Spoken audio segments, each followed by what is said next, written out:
Welcome back, YouTube RPG enthusiasts, to RPG Retro Reviews, where I, Captain Courageous, review old-school fantasy gaming books and modules and evaluate their use in modern-day role-playing.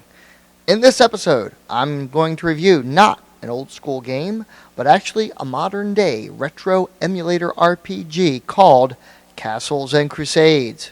I'm going to talk a bit about its history, its connection to the very roots of original Dungeons & Dragons, and why this game is probably the best retro emulator on the market today, and why it is most suited for the ongoing RPG fantasy campaign. So, let's get started, shall we? I'm going to start this review by reading the preface written by Gary Gygax from Volume 1, Men and Magic, from the original Dungeons & Dragons rule set. Gary writes, "Once upon a time, long, long ago, there was a little group known as the Castle and Crusade Society. Their fantasy rules were published and, to this writer's knowledge, brought about much of the current interest in fantasy wargaming. For a time, the group grew and prospered, and Dave Arneson decided to begin a medieval fantasy campaign game for his active Twin Cities Club. From the map of the land of the Great Kingdom and Everons, the territory of the Castle and Crusade Society, Dave located a nice bog wherein to nest the weird enclave of Blackmoor, a spot between the Great Kingdom and the fearsome Egg of Coot.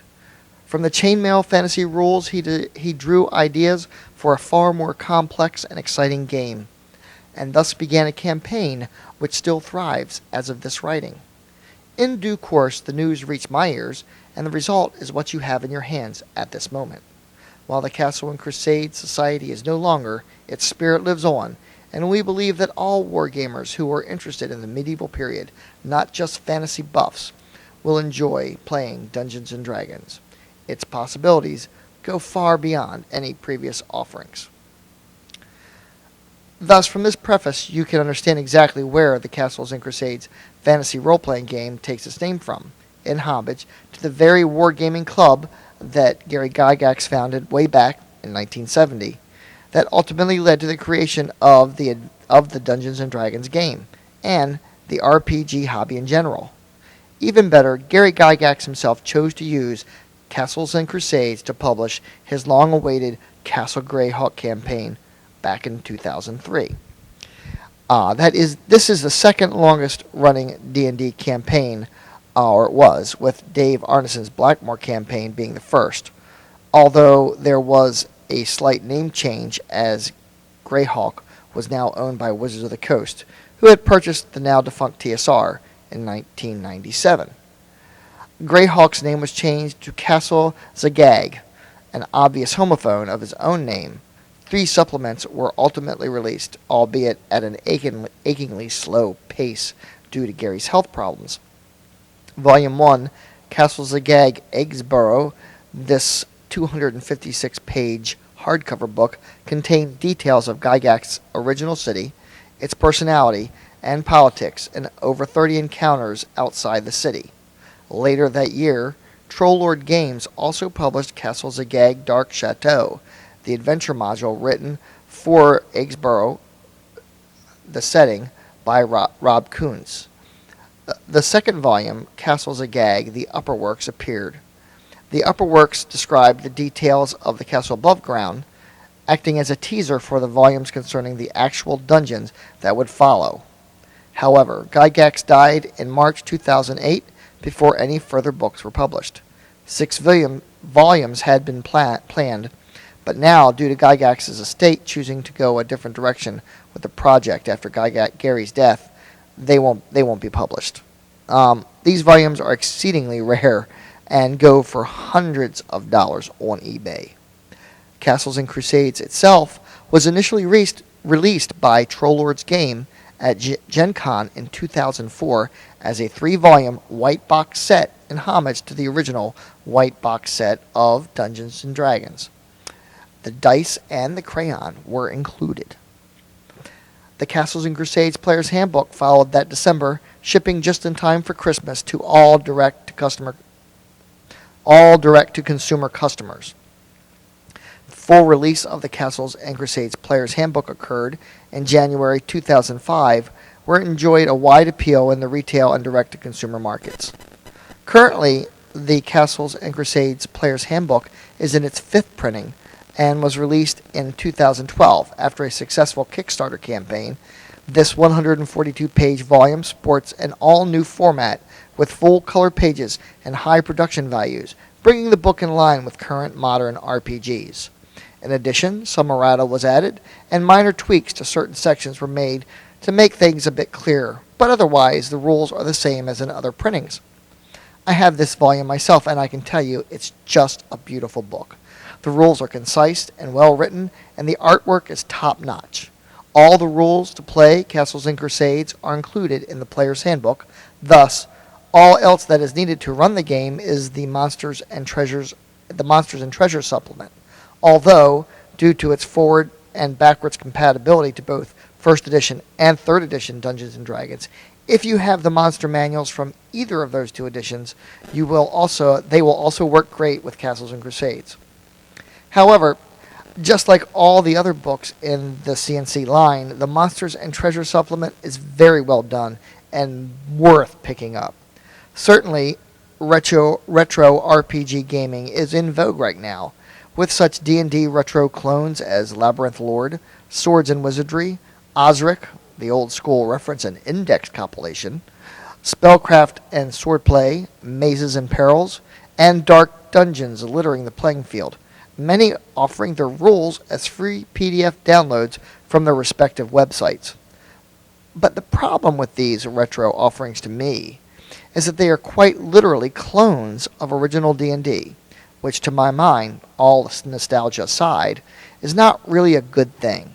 Original D&D is really a broken system put together by wargamers for other wargamers who were really unaware that they were about to create a whole new type of entertainment. Thus, as I pointed out in my previous reviews of the 1st and 2nd editions of the game, there are a variety of tacked-on systems that make play unwieldy or incongruous. For example, original D&D used a counterintuitive system whereby armor classes were descending, in essence, lower numbers indicating better armor, while high numbers indicated worse. A chart was provided so the referee could cross-reference the defender's armor class with the attacker's level to find the to-hit number. A d20 is rolled to attack, and the player applies their modifiers to determine success for an attack. Modern D&D, or 3rd edition, simply inverted the armor class characteristic to the more logical statistic that higher is better, and now the AC is the actual to-hit number. The attacker simply rolls a d20, applies their modifiers, and if it's higher than the AC, the attack was a success. I liken this to retro computer gaming. I mean, I have an emulator that allows me to play my old Commodore 64 computer games and programs, which is fun for a light distraction and some nostalgic fun every now and again. But I'm not going to be switching back to my old Commodore 64 computer ever. Why? Because it doesn't do the things I want it to do, and there have been a lot of improvements in computer technology since then. In the same vein, there has been a vast improvement in RPG technology since the release of original D&D. And while it might be fun to play as a one-off game using those rules, the prospects of me using them for a long-term campaign are minimal. There is a reason that those rules are no longer in use, and it's the same reason that I don't use my Commodore 64 anymore. There are better ways to do things now. Armor class is only one example. On the other end of the scale, some games, like 4th edition Dungeons & Dragons, have taken system refinement to a whole new level, with burdensome system mechanics that attempt to cover every conceivable player action. Combats consist of keeping track of various effects, such as blooded, blinded, dazed, dominated, marked, slowed, and so forth, and the sting of combat is almost entirely removed in the form of healing surges and other video game-like mechanics. Even the much-lauded 3.5 edition of Dungeons & Dragons and Pathfinder game systems can become bogged down with skills and feats and comprehensive combat rules. Players who like these games admit that when venturing outside the core rulebooks, feats frequently conflict with other feats in the game or are too overpowered. But experience has shown that this is invariably what happens to any RPG once you ramp up the complexity. To me, retro gaming represents a rejection by a large segment of the gaming community to all this system crunchiness in favor of a simpler, more laid-back approach that speeds up combat and focuses on role-playing rather than role-playing. Castles and Crusades is an elegant amalgam of 1st edition style and 3rd edition mechanics that emulates a retro feel with its simplicity, yet manages to present a very clean, role-playing system with its modern sensibilities.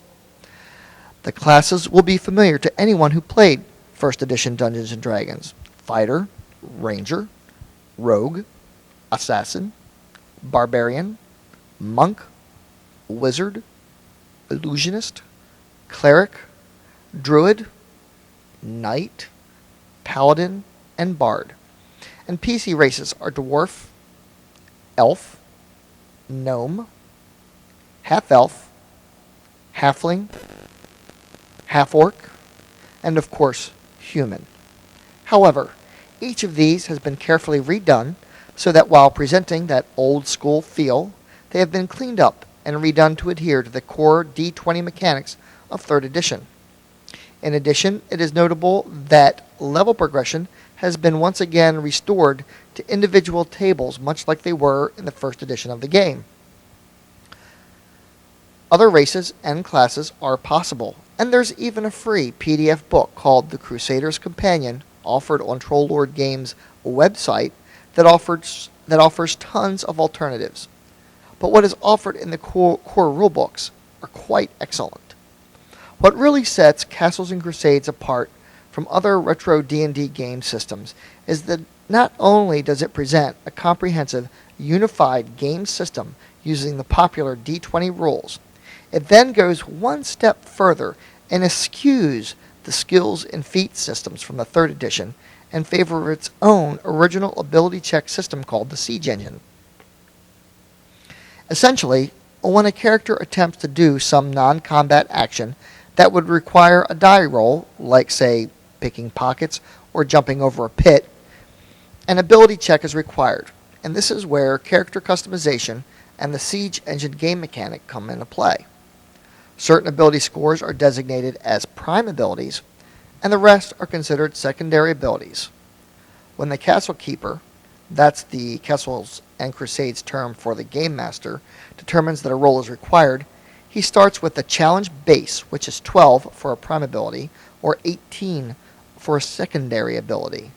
The next thing the Game Master does is to apply the challenge level of the task. This could simply be the hit die of a creature, or the challenge level of a trap, and so forth. Adding the challenge base and the challenge level determines the challenge class. The player then simply rolls a d20, adds his or her level plus any ability score modifiers, and if it's higher than the challenge class, the attempt is successful. A character's class determines at least one of a character's primary attributes, for example, dexterity for rogues. Non-human characters get to choose a total of 2 prime attributes, their class prime plus one other, and human characters get to choose a total of 3. This is elegantly simple. I tend to modify this even further myself by making the challenge base for all tasks at 18 and simply having the characters add an additional 6 to their die roll when making a check using a prime ability. Saving throws, therefore, are simply ability checks for which specific instances determine what ability is rolled for and is defined in the game rules, as shown on this chart here from page 126 of the Player's Handbook. The combat rules, while simple, still offer a variety of excellent combat maneuvers, such as dodge, disengaging from combat, disarm, evade, flank attack, and rear attack. It should be noted that the flank attack here is not the one from the 3rd edition of the game, but more akin to the 1st edition, whereby attackers to the left and right rear of the defender gain a +1 to the attack. Note also, there is facing in this game, and rear attacks gain a +2, as shown in this handy little chart I made up for my gaming group. Note also, I've added a little house rule allowing for a dex check for a free spin to face an opponent coming into a vulnerable area. It is also important to point out that miniatures play is totally optional here, and the game offers suggestions for miniatures play, but it's hardly a requirement.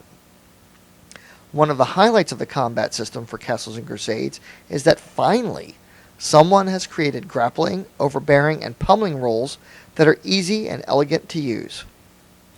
Let me also pause here for a moment and talk about the cost of number crunching in RPGs. Clearly, it's fun when players have lots of options available for customizing their characters. Feats, skills, powers can certainly add some fun things, but there is a danger here, as anything that you add in for player characters must also be added in for non-player characters in order to maintain game balance. To illustrate this point, here is a statistic block from a one-hit die Kobold in the first and second editions of the game. Then the stat block from the third edition, and finally the fourth edition of the game. As you can see, the amount of work required to referee and adjudicate such creatures has become more and more labor intensive as complexity is added, and while players need only keep track of one character, game masters must take care of many, many more, and thus the problem becomes obvious. Part of the fun of being a game master is creating your own milieu and letting your imagination run free with the possibilities. Also, being able to simply run something on the fly based on the whims of the players is greatly desired. Thus, as you can see, in more crunchy games, it can get a bit dicey, even for experienced game masters, especially if the players go off script, not to mention the work involved simply trying to prepare for a game session. Finally, here is the statistic block for a Kobold in Castles and Crusades. For me, a guy who regularly assumes the role of the game master, this is far more preferable. As I've gotten older, I've tended to get away from crunchy games in favor of a more free-form experience. I want to be able to run something on the fly if my players go in an unexpected direction without stressing over it, and I think players like to be able to do crazy things without being burdened by rules for feats, powers, and skills, and worried that their actions will take them someplace the game master is not prepared to go.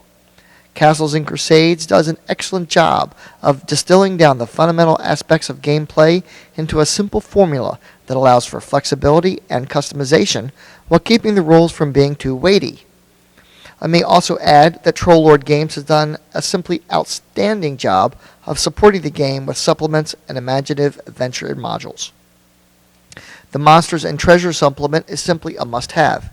In addition to most of the monsters from the original Monster Manual, it also includes a massive list of magic items akin to the original Dungeon Master's Guide, many of them original items, and thus this book and the Player's Handbook comprise a complete game. And for even more monsters, the spiritual equivalent of the first edition Fiend Folio, pick up the Classic Monsters Supplement. And now you have just a superb list of D&D adversaries, all nicely converted to the Castles and Crusades system. The Of Gods and Monsters supplement is an excellent hardcover booklet that gives you the equivalent of the old first edition deities and demigods. Finally, the Castle Keeper's Guide is an awesome 242-page tome that is the spiritual successor to the first edition Dungeon Master's Guide in just about every way. In my previous review, I talked about how great the original DMG was, despite its small print and frequently confusing organization. The Castle Keeper's Guide is simply stuffed with great information on how to run the game, alternative rules for character creation, an outstanding section on spells and spell components, and even an alternative spell system that eschews the traditional spell per day charts in favor of mana points, which our group quickly adopted. This really is such a great book that I can only scratch the surface here and could totally dedicate an entire video talking about it. The Troll Lords clearly understand their audience and player base, and I can't heap enough praise on them for it. In conclusion, let me also point out that because of its unique amalgam of both first and third edition rules, modules and supplements from both of these rule sets are easy to convert to Castles and Crusades. I have a ton of old school original D&D modules, and they simply work great with this system. Is Castles and Crusades the game system for you? I'm going to assume that since you are watching this video that you have an interest in fantasy role-playing games, so I can only add that if you like a comprehensive system that makes sense but is rules light, then it's for you. If you want a game that is easy to learn, even for novice players who may have never even played an RPG before and want to get into it, then this game is for you. If you are an experienced role player who doesn't need a massive list of skills and crunchy game mechanics to define your character and make it unique, and you prefer a quick but flexible character creation and combat system, then this game is for you. If you are a game master who is perhaps tired of the massive amount of work required to prepare your current game, and perhaps likes to dabble in making a few house rules to suit your taste, then this game is for you. If you enjoy old-school gaming but don't want to go back to the incongruous and frequently conflicting rule systems of ages past, instead favoring an old-school feel with modern game mechanics, then this game is for you. However, if you like to spend hours number-crunching statistics and enjoy rule-heavy wargaming-style miniature rules in your RPG, then this game is definitely not for you. Well, that's about all I have for this edition of Retro RPG Reviews. I hope you've enjoyed it and found it informative. Regardless, please leave your comments and criticisms below and let me know what you'd like to see in my review next. In my next RPG Retro review, I'm going to review the infamous first edition game module, The Tome of Horrors. As always, thanks for watching and game on!